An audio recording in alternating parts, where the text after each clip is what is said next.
embed ourselves, the very way in which we define good feeling and expression of the self is these various states of mind that we associate with our diet and our habit. People get up, the first thing in the morning most people do is choose the first drug of the day. Will it be tea? Will it be coffee? And so forth and so on. There's nothing wrong with this.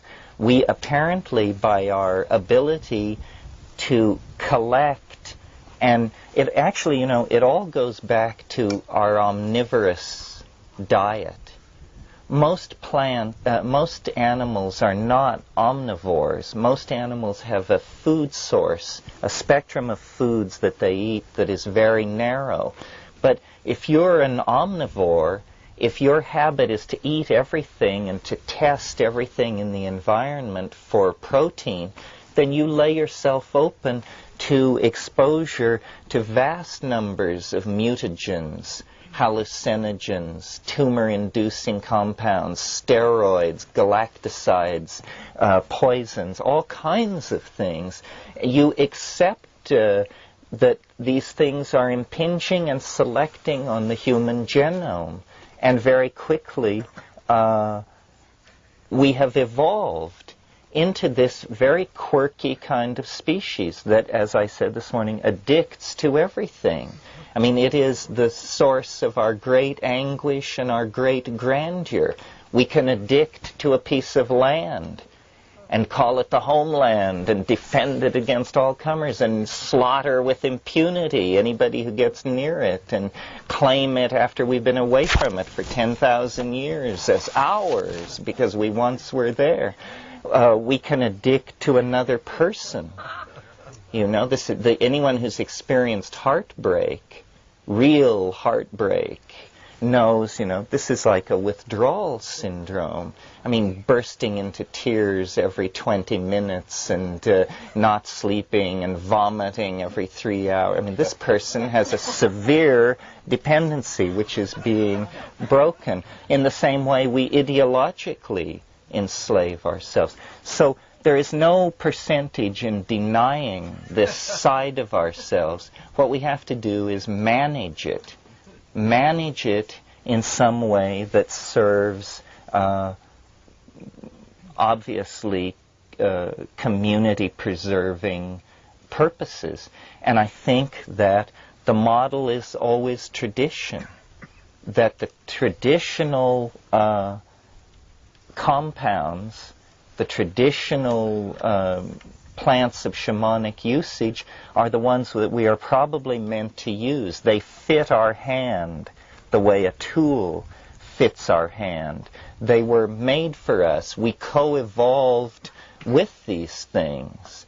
I was talking to Lester Grinspoon about this recently, and he said the way you can tell how long human beings have been using a drug is by how few side effects that drug has, because of course there is this mutual leveling of the stress of contact. Symbiosis has never been taken seriously by evolutionary biologists.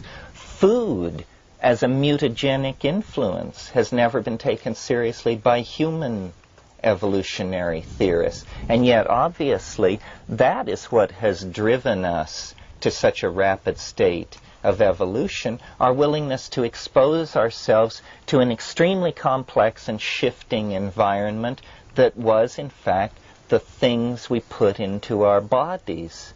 Everything else stayed pretty much the same over long periods of time. So the question which the gentleman asked goes to the whole heart of the matter, to the fact that, we are living now in a kind of hysteria about drugs. Tim Leary said LSD was a compound capable of causing psychotic behavior in people who hadn't taken it. This can now be generalized. We see an entire society in a drug-induced frenzy, induced by drugs that they have never taken, you see. One other thing I'd just like to add to that, too, on this theme of the relationship between foods and drugs and the human species, again, to hammer home this point, the argument has been made that every major civilization is founded on one of the 7 sacred grains. There are 7 sacred grains. The Chinese is built on rice. The European is built on wheat and rye. The American Indian civilization is based on corn, and so forth. And it's interesting to realize that there are these food addictions and food allergies which are connected, and wheat is one of the commonest foods that people get both allergic and addicted to as a food. And what was probably the most prominent plant source of LSD is ergot, which is a fungus that grows on rye and wheat and was probably cultivated in ancient Greece deliberately. The ergot was as the vision-inducing beverage that was the heart of the Eleusinian mysteries. If Wasson and Hoffman and Schultes are correct in their theory about this. And there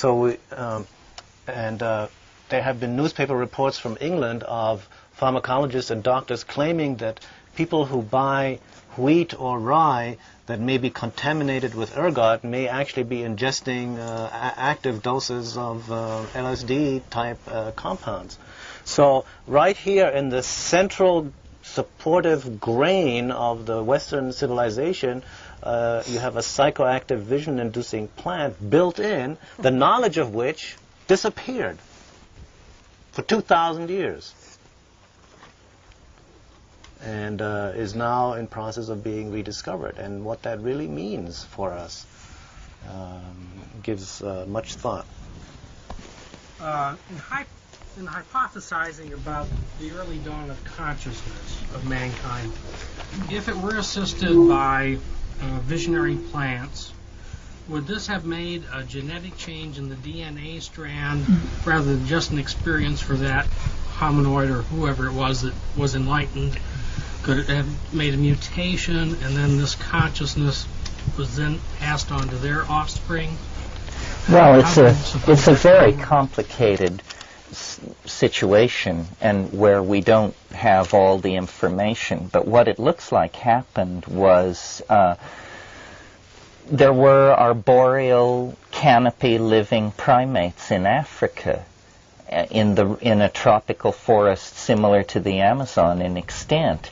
And over a long period of time, 100,000 years or so, drying set in, and grasslands emerged, and the forest retreated, and these primates, who already had binocular vision and an advanced grasping hand and a social form of existence with group signaling, were forced down onto the veldt.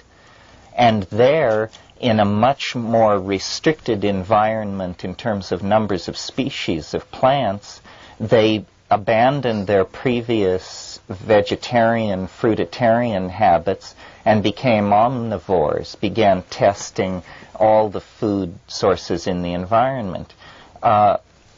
Co-evolving in this grassland situation were herds of ungulate animals, bison and zebra and this kind of thing. In the manure of these animals was psilocybin-containing mushrooms.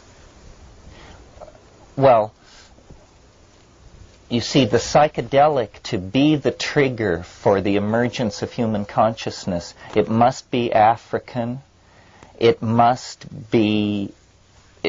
require no preparation, it must stand out from its environment, and it must confer an adaptive advantage. Now, it seems to me the only plant or organism which fulfills all these points is the mushroom. What the mushrooms do in low doses is confer slightly increased visual acuity. well, you only have to have taken evolution 1A to know that if you have two populations and one of them has something in their food that increases visual acuity, and these are pack-hunting animals, that the ones with this vision-enhancing compound in their diet will have a more successful